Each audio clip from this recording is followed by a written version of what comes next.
Kota Pontianak tak hanya sekedar dikenal dengan ikon kota seribu parit.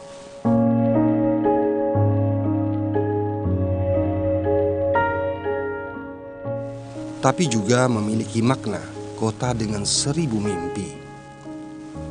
Seribu mimpi untuk jewantahkan yang diawali dari secangkir kopi.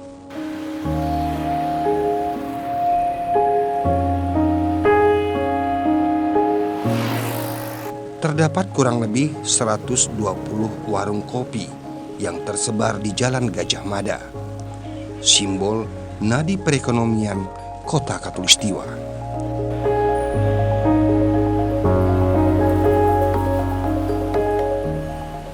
Tak heran pemerintah kota Pontianak mencanangkan Jalan Gajah Mada sebagai wahana kopi street dari pagi hingga malam hari.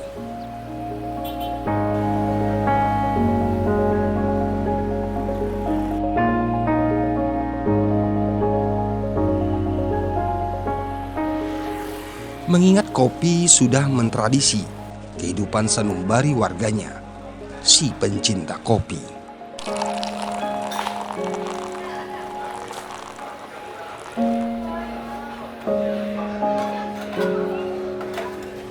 Butiran kopi yang terserak menyatu dalam larutan air panas yang melahirkan aroma, mengadrenalinkan otak menjadi liar bernalar yang tak mengenal kasta apapun.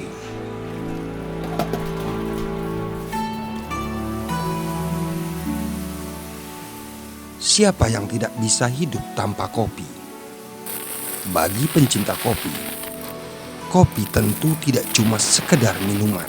Bahkan kita bisa memahami kehidupan dari secangkir kopi.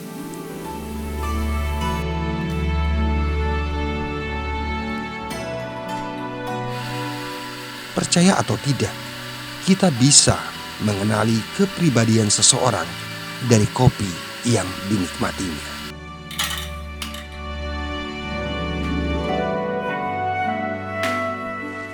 Berbicara tentang kopi, minuman dengan dominan rasa pahit ini sering dimaknai dengan hal-hal filosofis, baik tentang kehidupan, persahabatan, bisnis, keluarga, cinta, hingga sampai berkepingnya patah hati insan manusia.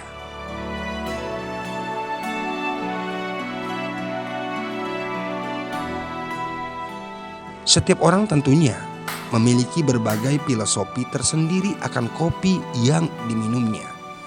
Begitu pula dengan suasana yang dia rasakan saat meminum kopi.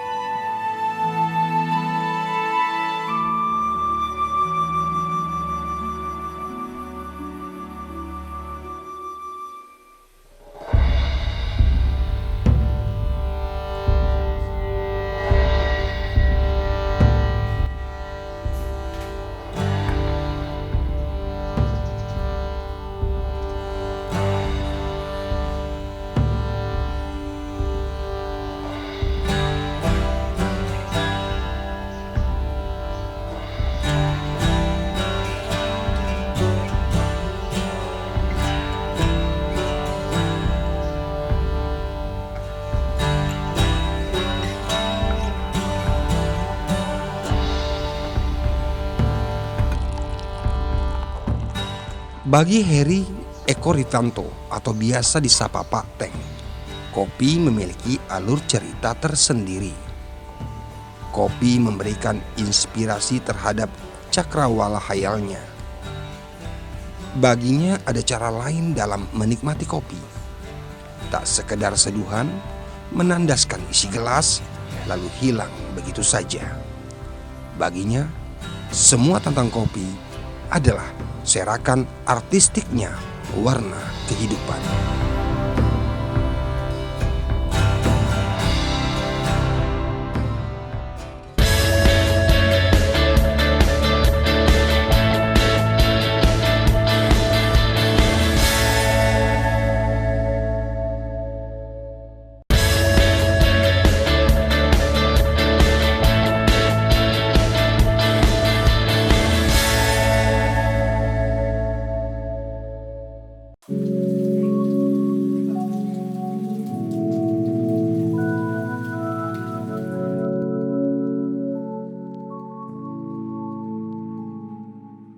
Saya mendengar Pontianak akan dijadikan sebagai kota warung kopi, kurang lebih 1.000 warung kopi, karena Pontianak itu tidak menghasilkan biji kopi, jadi menghasilkan penikmat-penikmat kopi. Setelah saya duduk di salah satu warung kopi yang ada di Gajah Mada, terpikirkan sama saya, ampasnya mau dikemanakan.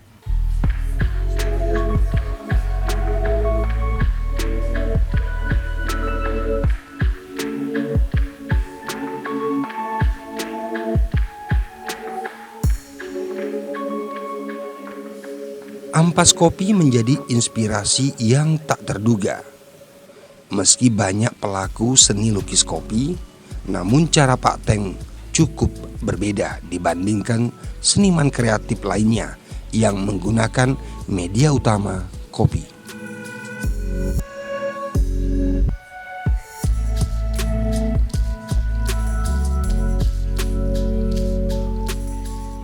Teknik mengukir kopi dinilainya memberikan keunikan tersendiri. Ada sensasi berbeda yang tak bisa dinarasikan dengan kata. Tekstur ampas kopi yang digunakan dipadu dengan campuran berupa lem menjadi adonan layaknya bahan kue untuk siap ditumpahkan ke media lukis atau ukir dengan sistem glazur. Ampas kopi pun harus dipilih yang merupakan murni ampas kopi tanpa bercampur dengan material sampah lainnya yang umumnya ada di setiap warung kopi.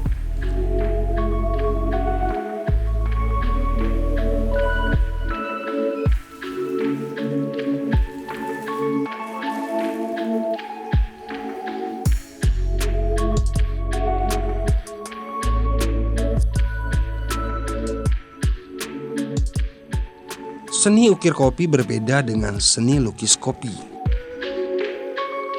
Namun bagi Pak Teng, orang bebas menyebutnya apa saja. Ia memfilosofikan laksana menikmati kopi. Bukan seberapa mahal dan berkelasnya butiran biji kopi yang akan dinikmati. Namun, tergantung seberapa handalnya sang peracik menyeduh dan membuat secangkir kopi. Semua tergantung cita rasa memandang sebuah karya seni.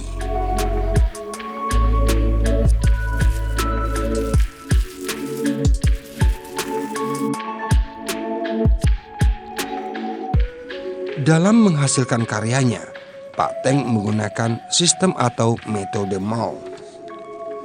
Objek yang akan diukir akan dirancang sesuai kebutuhan, mulai dari pola dan ukurannya. Setelah pola dan bahan ampas kopi siap, baru mengukir dilakukan.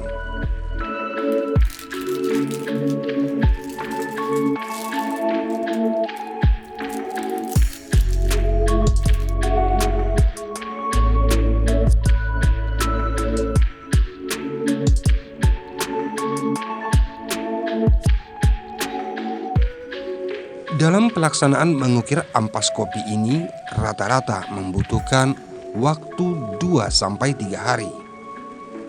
Karena seni ukir ampas kopi ini membutuhkan masa pengeringan ampas untuk merekat kuat pada media ukirnya. Rata-rata dalam proses menjadikan sebuah karya ukir di media karung goni bekas membutuhkan 4 hingga 8 kali proses untuk karya yang baik, kuat, dan tahan lama.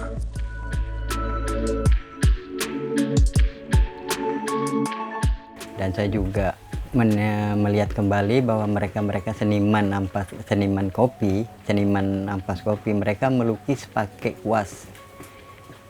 Saya akan berusaha beda daripada mereka, dan saya cari macam mana caranya untuk perbedaan.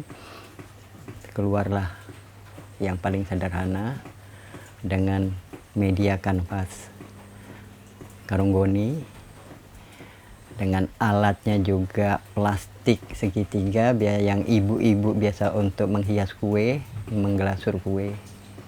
Nah, dari situ saya coba dengan komposisi yang saya cari, berapa campuran lemnya, berapa berat ampas kopinya dalam kondisi basah. Saya coba berapa kali, akhirnya formulanya kita dapatkan, dan saya juga ngetes kekuatannya sampai di mana. Sudah dapatkan itu di Karunggoni, saya coba mengaplikasikan ke media lain.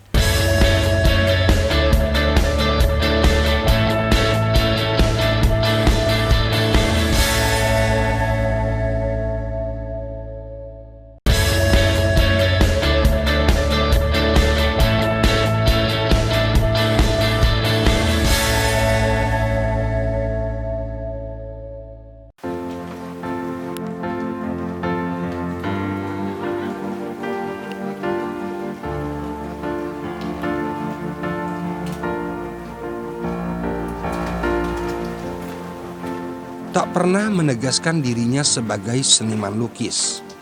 Hampir separuh usianya, Pak Teng habiskan bergelut dengan semua hal berbau seni.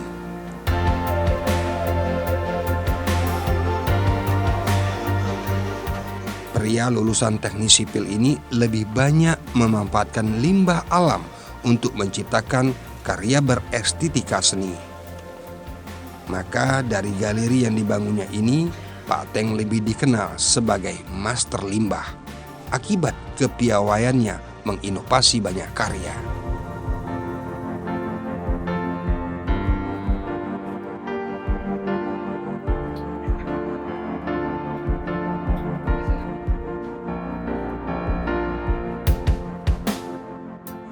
Di galeri yang dinamainya Kian Mas Teng ini banyak karya rupa seni yang tertata.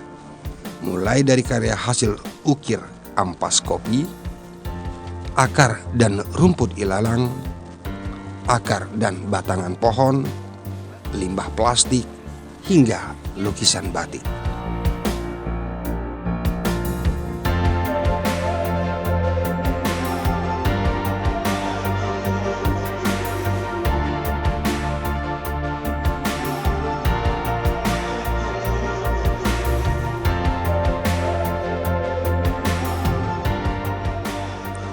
Bagi Pak Teng, tak ada yang tidak mungkin untuk dihasilkan. Yang tidak nyata dan terduga dalam pikiran orang bisa lahir dengan sendirinya melalui daya hayal seni yang dimilikinya. Dan kesemuanya memanfaatkan limbah atau produk bekas dan tak layak pakai untuk semestinya.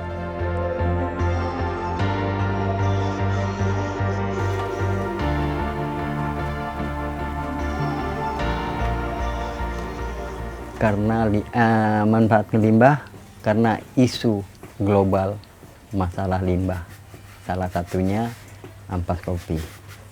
Dan yang saya kerjakan limbah kopi belum pernah disentuh sama pengumpul-pengumpul limbah. Saya konsentrasi mengumpulkan limbah yang anorganik.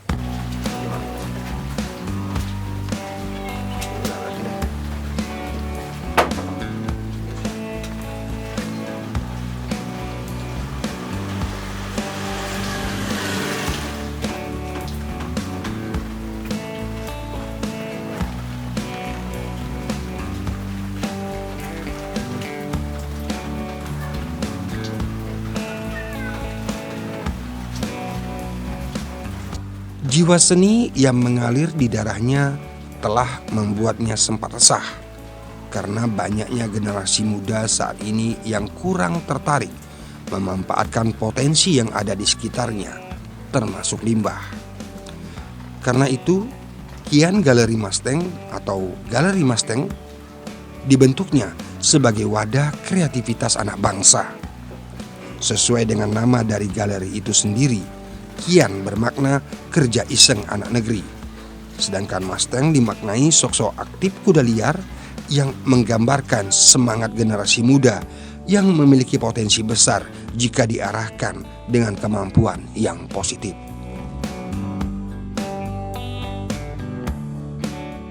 Dari galerinya inilah Pak Teng mengumpulkan para generasi muda yang memiliki visi ingin berbuat dan berkarya di dalam kehidupannya.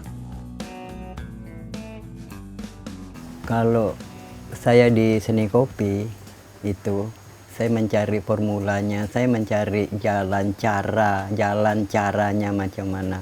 Dan saya sendiri tidak sanggup untuk menampung semua kopi. Maka saya pengen saya tularkan ke generasi-generasi muda yang untuk mencintai ampas kopi dengan seni masing-masing.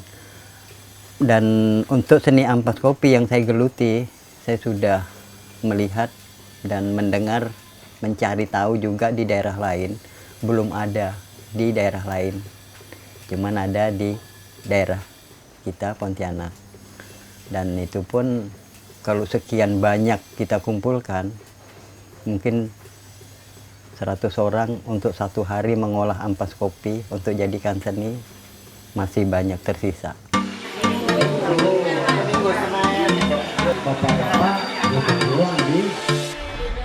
Atas kemampuannya mengkreasikan berbagai karya dari bahan bekas ataupun limbah inilah, Pak Teng sering diminta menjadi motivator dan pelatih membangun kreativitas generasi muda yang ada di berbagai kabupaten kota di Kalimantan Barat.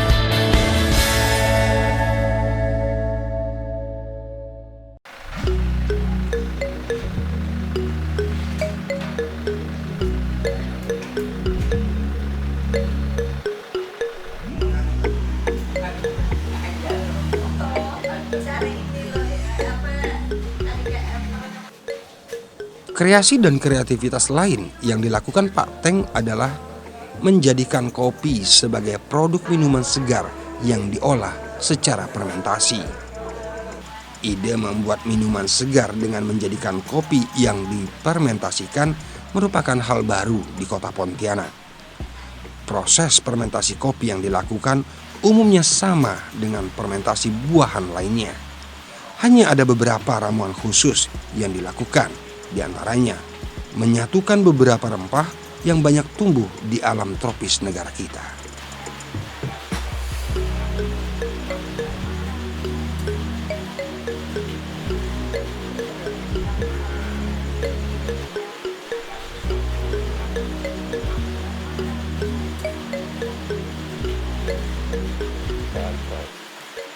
Dalam sejarahnya, teknik pengolahan fermentasi di mana dengan meningkatkan jumlah bakteri dalam makanan dan minuman telah digunakan sejak zaman dahulu. Para leluhur memanfaatkan teknik fermentasi ini untuk memperkaya rasa dan menambahkan gizi dan menciptakan jenis makanan baru. Dan dalam perkembangannya, fermentasi buah ternyata dapat meningkatkan kesehatan tubuh. Fermentasi dipercaya memiliki banyak khasiat beragam, mulai dari meningkatkan imun hingga mencegah terjadinya penyakit. Makanan dan minuman fermentasi merupakan salah satu varian yang dapat melancarkan proses metabolisme tubuh. Unsur yang terdapat dalam sebuah hasil fermentasi di dalamnya sangat baik untuk membantu proses metabolisme tubuh itu sendiri. Ragam varian fermentasi buah dan biji kopi yang dibuat Pak Teng ini juga banyak diungkap para penikmatnya mampu memberikan efek lain dari sekedar menikmati secangkir kopi panas, seperti menghilangkan lelah atau stres dan lain sebagainya.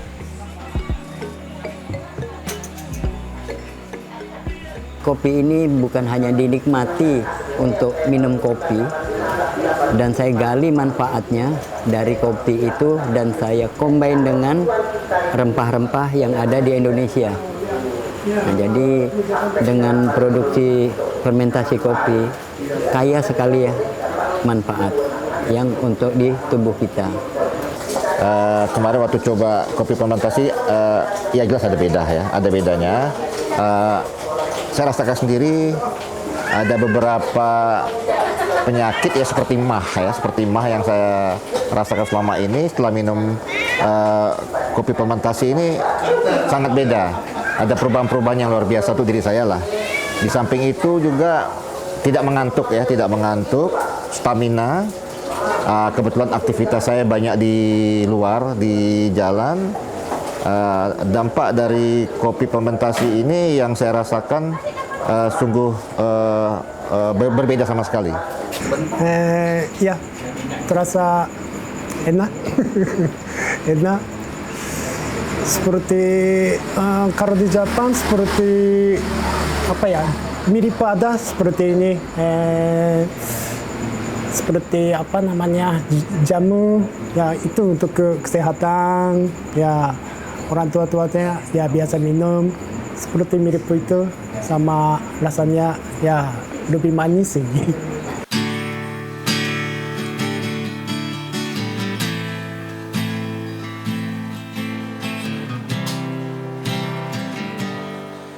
Beragam karyanya yang memanfaatkan berbagai produk bekas dan limbah serta olahan fermentasi saat ini masih dalam bentuk sekadar produk rumahan yang diperkenalkan dalam skala kecil di kafe milik keluarganya. Pak Teng atau lelaki paruh baya bernama Heri Eko Rifanto ini memiliki mimpi besar tentang karya-karya yang berbahan baku asli Indonesia.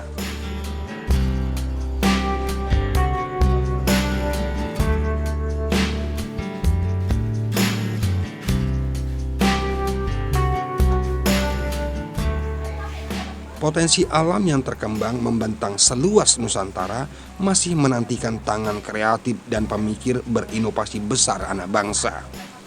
Dia berharap banyak generasi penerus bangsa yang mengambil hikmah dari sebagian kecil apa yang telah ia perbuat untuk bangga akan potensi sumber daya yang tersedia serta karya sendiri sebagai anak bangsa Indonesia.